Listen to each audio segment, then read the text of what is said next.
Amados irmãos, graça e paz.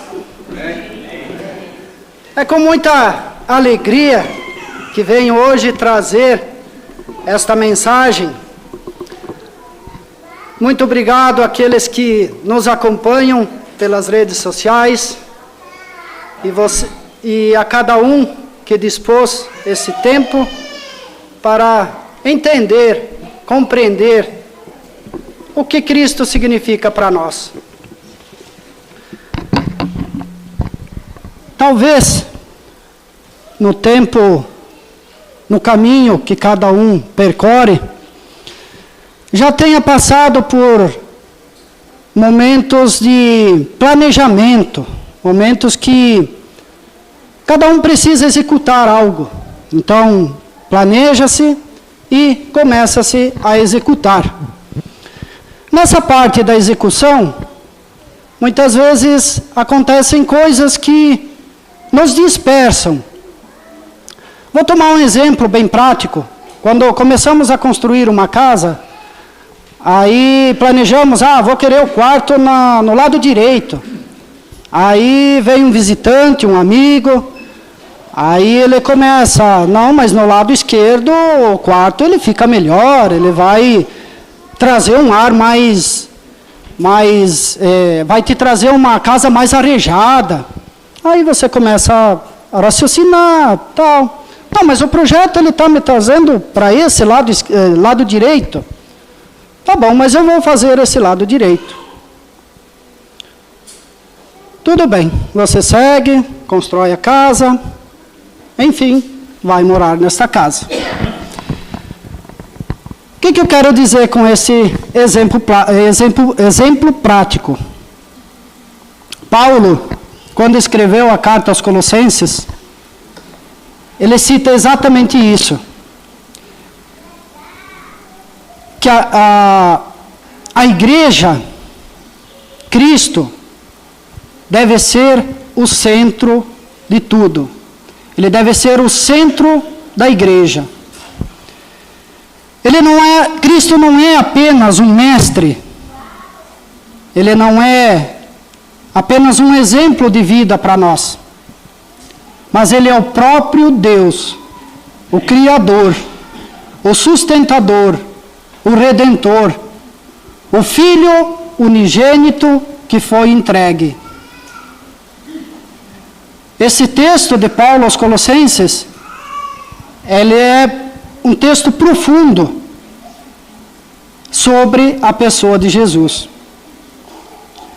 Ele nos chama a realinhar nossas vidas com as verdades gloriosas. Cristo é o maior de tudo aquilo que tentamos colocar em seu lugar. Então, por mais que você queira colocar o quarto que você planejou para o lado esquerdo, ele não vai mudar. Se a sua vida está em Cristo, esse deve ser o centro, esse deve ser o foco. Pode vir aquele que vai te dizer, não, mas aquele outro lado, ele é mais bonito, é mais legal. Lá você faz assim, lá é mais bacana, você é reconhecido mundialmente. Não. Nós precisamos ter foco, direção. Lá no versículo 15, da passagem que foi lida no início, Cristo é a imagem do Deus invisível. Ele não é uma sombra, não é uma representação distante de Deus, mas ele é a própria revelação perfeita do Pai. Quem olha para Jesus, vê Deus como uma pessoa. Quem anda com Jesus, entende como Deus age em sua vida. Quem conhece Jesus, conhece o próprio Deus. Isso nos lembra que Cristo é suficiente para nos guiar. Se colocamos Cristo em nossa vida como um alicerce, é nele que nós devemos andar. Posso até querer colocar uma areia ali, mas eu posso afundar.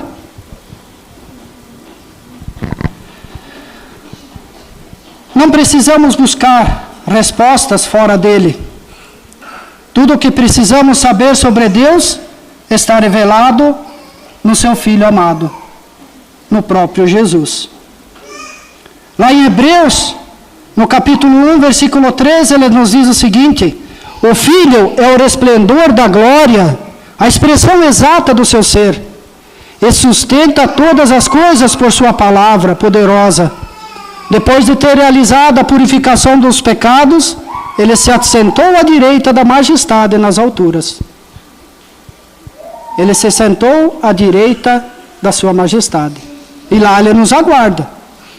Essa é a minha esperança. Espero que essa seja a esperança de vocês também. Lá no versículo 16 ao 17, Cristo é o Criador, sustentador de todas as coisas. Paulo nos afirma que tudo foi criado por Ele e para Ele.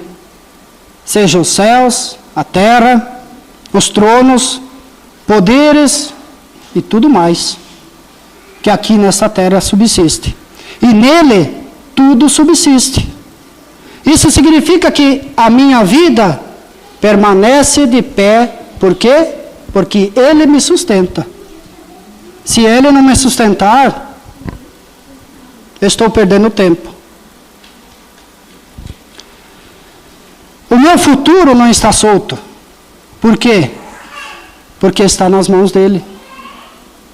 Tudo devemos colocar nas mãos dEle. Se assim cremos. Nada acontece fora do seu alcance, do seu domínio. A Ele, todo o caminho, Ele segue. Mesmo quando tudo parece desmoronar, Cristo continua no controle. Mesmo quando pensamos que passamos aquela dificuldade e Deus nos abandona, mas não. É nesse momento que Ele está te carregando. É neste momento que Ele está te sustentando. Por quê? Porque Ele quer ver nós lá.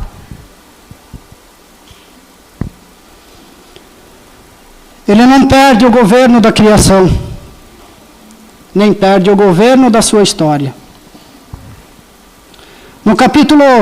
No versículo 18 ao 20, Cristo é o cabeça da igreja. E assim cremos. Cristo é o centro de tudo. Jesus não apenas criou o mundo, Ele entrou nele para restaurar todas as coisas. Por meio da sua morte e ressurreição, Ele trouxe vida aonde havia separação. Ele trouxe vida onde havia morte. Ele trouxe reconciliação onde havia conflito. Ele trouxe paz onde havia guerra. Ele é o cabeça da igreja, é o líder, o fundamento, o dono. Nós somos apenas administradores.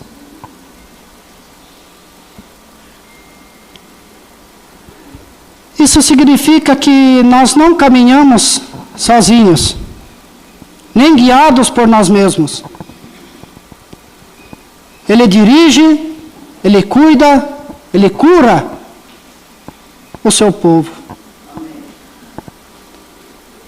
Lá em João, no capítulo 14, no versículo 6, Jesus responde: eu sou o caminho, a verdade e a vida. Ninguém vem ao Pai senão por mim. Todos nós queremos, planejamos, um dia estar sentado à direita do Pai. Como foi dito na aula dominical de hoje, temos a porta larga e a porta estreita. A porta larga é aquela que todo mundo passa. A porta estreita é aquela que exige sacrifício, é aquela que exige renúncia.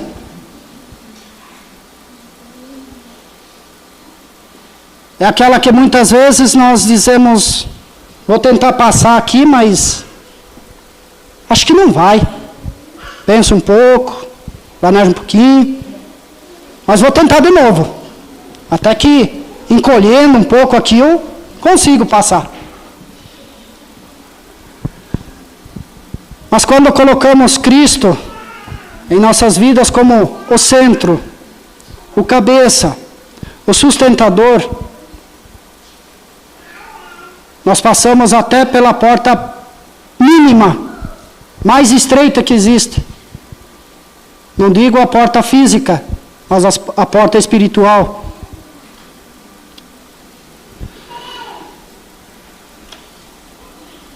Lá em Efésios, capítulo 1, no versículo 9 ao 10, ele nos diz o seguinte: Ele nos fez conhecer o mistério da sua vontade, de acordo com o bom propósito que estabeleceu em Cristo. Isto é, fez convergir em Cristo todas as coisas, nos céus e na terra, na administração da plenitude dos tempos. Quero ler a vocês uma pequena história sobre um príncipe e um rei. Era uma vez um reino distante. Era conhecido pela sua justiça, sua sabedoria. No entanto, o filho do rei, que era também o príncipe, herdeiro, era amado por todos no reino, por sua bondade e sua compaixão. Um dia o príncipe decidiu escrever uma carta ao povo do reino, explicando que ele havia decidido vir ao reino para reconciliar o povo com o rei. O príncipe sabia que o povo havia se afastado do rei devido aos pecados e aos erros. E a carta dizia: Eu sou o caminho, a verdade. Ninguém vem ao rei senão por mim. Eu sou o reflexo perfeito do rei e todas as coisas foram criadas por meio de mim. Eu vim para reconciliar vocês com o rei, para que vocês possam ter paz e vida eterna. O povo do reino ficou impressionado com a carta e começou a entender o quanto aquele príncipe era supremo. Eles perceberam que esse príncipe não era apenas um príncipe, mas era o próprio filho do rei, que havia vindo para reconciliar o seu povo com o rei. Muitos decidiram aceitar a oferta do príncipe e se render ao seu senhorio. E eles entenderam que o centro de tudo estava naquele príncipe. E que esse príncipe era fundamental para ter uma relação certa com aquele rei. A partir daquele dia, o príncipe se tornou o centro da vida do povo daquele reino. Eles o seguiram e o adoraram, sabendo que ele era o único caminho que levava ao rei. De quem é este rei e quem é este príncipe? Príncipe é nosso Senhor Jesus Cristo. O rei é o Senhor Deus, que é um só.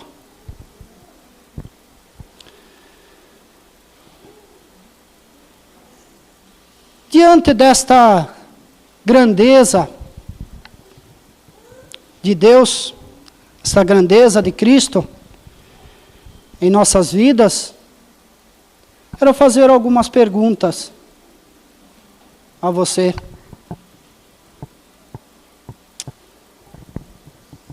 Aonde está fixado nossos olhos?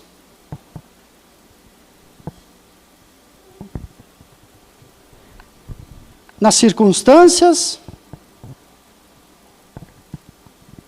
Ou naquele que é a imagem do Deus invisível?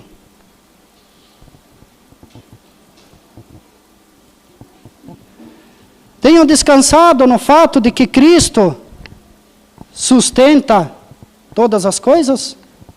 Ou eu quero carregar o fardo, porque eu quero dizer eu, somente para alimentar o meu ego?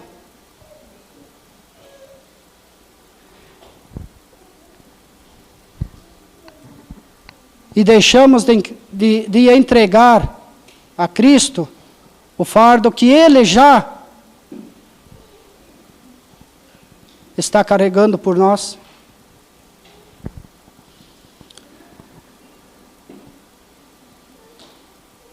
Sabemos que Cristo é realmente, sim, sabemos. Ele é o Filho de Deus, o Criador de todas as coisas, é o cabeça da igreja. Mas Cristo realmente é o cabeça da minha vida? Ou Ele é simplesmente um momento que eu tenho no domingo, na terça-feira, na quinta-feira? Num momento que, quando eu estou passando por dificuldade, eu lembro. Tem um Cristo lá que Ele me ajuda.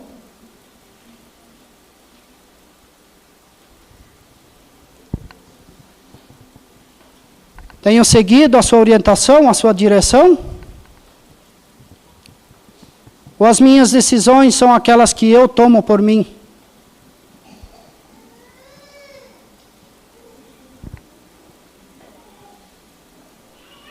Sou obediente a Ele? Sou obediente aos seus mandamentos?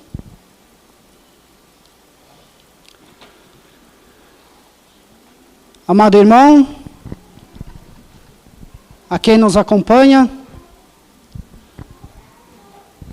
se você não tomou ainda a decisão de que Cristo deve ser o centro da sua vida, deve ser o centro daquele que te sustenta, tome essa decisão. Torne Cristo o foco da sua vida. Aqui tem um batistério, que tem água. Ela pode estar um pouquinho fria, mas hoje está bom ainda. Talvez alguns aqui já passaram por dias muito mais frios.